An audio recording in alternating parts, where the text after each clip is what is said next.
A breakthrough Irish scientific study has resulted in a patented nutritional supplement for brain health. And the great news is it was developed right here in Waterford at the Nutrition Research Centre of Ireland, which is based at the West Campus of SETU. And the director of that centre, the NRCI, is Professor John Nolan. And I'm delighted to say he joins me this evening. John, how are you? Great, Mary. Great to be with you again, and as always. Yes, likewise. It's lovely to see you. And you're no stranger to the Broadcast Centre simply for the reason that you have generated so much great news in Waterford over the decades at this stage of your work. For people not familiar, can you give us a brief overview of who you are and what you do? Yeah, my name is John Nolan, as you say. I'm a professor at the South East Technological University, and there's been over 2 decades now of work relating to beginning with looking at how we can use nutrition to help a disease called age-related macular degeneration. And over 2 decades, there's been so many wonderful people, scientists that have come from all over the world to work with us, and people from Waterford and surrounding area that have been able to really bring their skill sets around nutrition, the study of vision, the study of brain health. And it's really when you put all that together that you can have the type of outputs, scientific publications, discoveries, patents, innovations. And, you know, we're always proud of our facility at SETU, and I'm proud of the people as well, to be honest, because without all those people, and there's been many of them, we wouldn't have been able to achieve what we've been able to do so far. So I think the exciting thing at the moment is like our work, which is really the success of our work has been our ability to perform measurements that are relevant to what we're looking at. So we're interested in how someone's vision works or how someone's brain function works, and then connecting that to what the nutritional scientists do. How do we measure nutrition in the general population? How do we measure it in a population maybe with Alzheimer's disease, for example? And so the sensitivity of the measurements, that's really where we hear this word like cutting edge, state of the art, you know, gold standard. That just means that you're doing it right, basically. Yeah, of course. So this new breakthrough Irish scientific study, we'll start first with what the study was, and then we'll get on to the patented supplement. Okay, so what was the study? So the study, like the honesty here is that the study is a multiple of studies that right. kind of ended up with a main study, right? Okay. And that probably started over 10 years ago, where we did our first kind of what we would call a correlation experiment, an observational experiment. And we actually did it in collaboration with Trinity College and a great professor there, Professor Roseanne Kenny, who was heading up a programme called the TILDA study. And this is the Irish Longitudinal Study on Ageing, which is a massive project. I've heard of it, yeah. And our work in the early stages was to look at these nutrients called carotenoids, which you get from your coloured fruits and vegetables, but and how they're connected to the amount of these protective pigments that you have in your eye. But by mistake almost, we discovered that actually they're also connected to the amount you have in your brain and your functions in your brain. So right. There was a scientist we worked with there called Joanne Feeney, who was specialising in the measure of what we call cognitive function, which is basically just brain function. So we were doing what we were doing, and Joanne was doing what she was doing, and we published our individual papers, and then we put them together. And basically what we discovered 10 years ago was that individuals with high amounts of these dietary pigments have a significantly better cognitive performance, brain function. So this is a type of observational study. And it was at that point we then really took an interest in kind of moving just outside the eye and into our work on brain health. So we did the first study in the world ever to work with patients with Alzheimer's disease, which was obviously a massive success, but a massive challenge to try and safely and with all the ethical responsibility of working with that vulnerable population. Sure. So we went on a long journey, and we've had a couple of really main publications. So with the Alzheimer's patients, we discovered that they are highly deficient in these plant-based pigments, these carotenoids, and particularly carotenoids. They're fancy, like there's 700 carotenoids in nature, right? So from all the fruits and the vegetables and all the colours, there's about 700. In our diet, we have about 50 of them. And by the time we get to our retina and our brain, we're down to about 3 of them. And we discovered what one of those is. So these are called lutein, zeaxanthin, and mesozeaxanthin. Now, no one needs to remember those really, but these are pen and you're writing them down there, they're basically plant-based pigments, and they're the reason why they're important to us is they're antioxidants. And they're like sunscreen inside the body. That's the best way to explain it. So the discovery that, you know, patients are really, really low in this, led us then to the next phase was, well, what happens if we can give them those nutrients in a safe supplement, in a targeted supplement?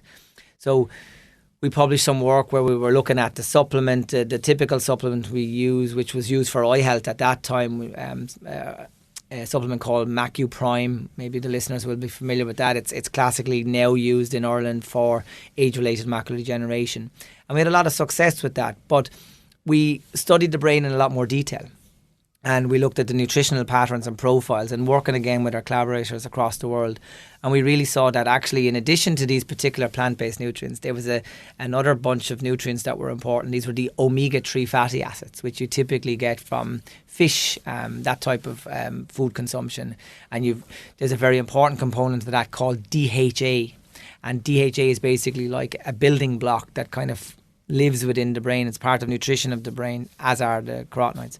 And long story short, what we discovered in a very early exploratory study was when you put those together, you get much better response. So the patients with Alzheimer's disease respond much quicker and much better to that type of intervention. And when you say respond, because my understanding, and it's very limited, is that there currently is not a cure for Alzheimer's disease. So when you say respond, is it that it slows down the progression of it? Yeah, so let's understand exactly. And we should never claim that you have a cure for a disease like that. I think that's, of course.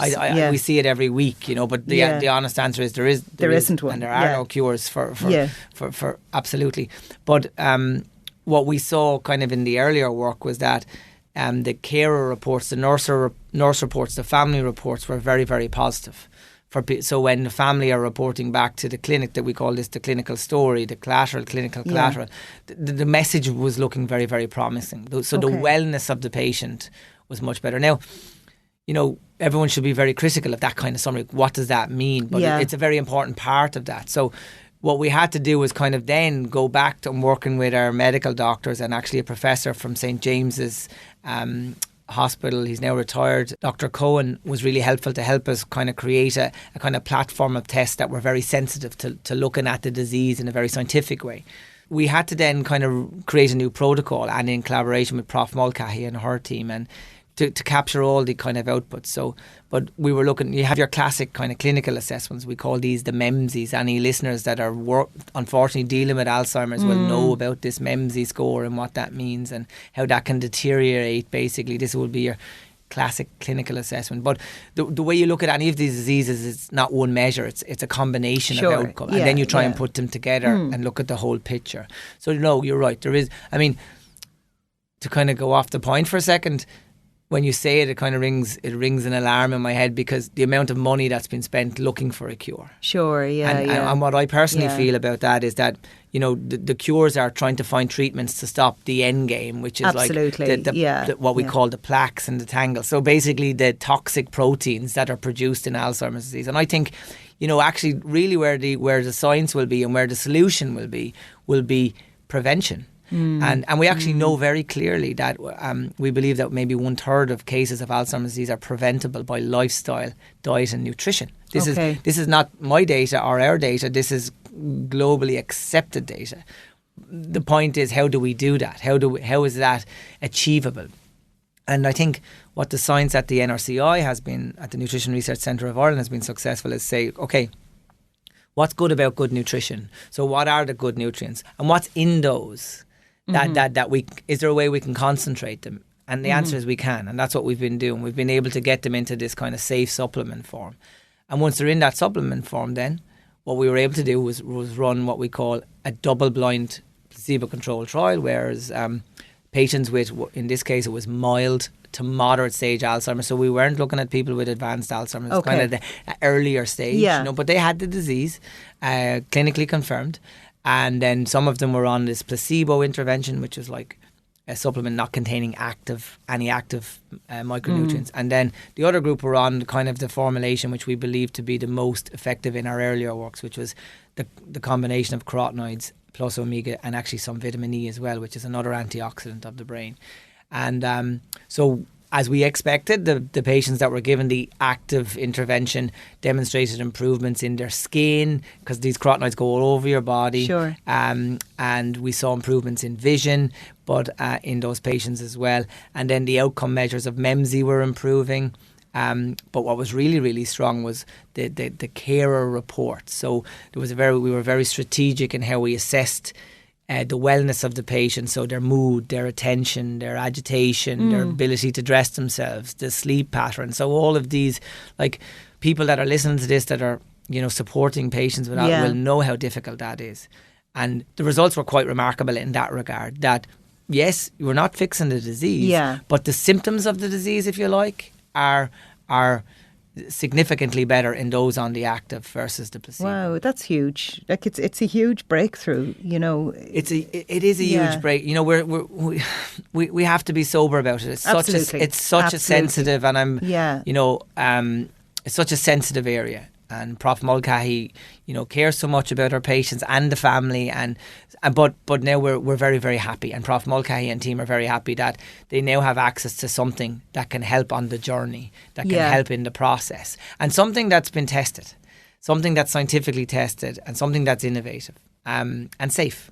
And made here in Waterford. And created here in Waterford. We don't own it. That's where the business piece comes in, but the institute. Now the university, thankfully, SETU, we have a great TTO manager, technology transfer officer, Dr. James O'Sullivan, and he works with the scientists like me who kind of invent things, and then like any good university, what they do is they try and manage what we call the intellectual property, so the discoveries, and so we're working with their partners, which are basically the Howard Foundation UK and their distributors, the likes of MacuHealth, and they have a product now called Remind, that's commercialised, so they license it appropriately to those companies, and that's a good thing. Sometimes when you hear about the commercials, like, oh, money, but they have to do that to make sure that the product that was tested is made available safely and that it has a quality. And thankfully it's been published patent in Ireland and across the world now.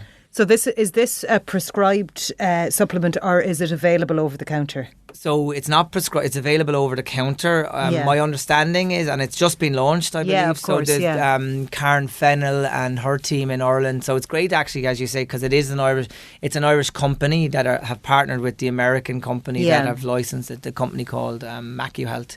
So they've partnered now with an Irish company.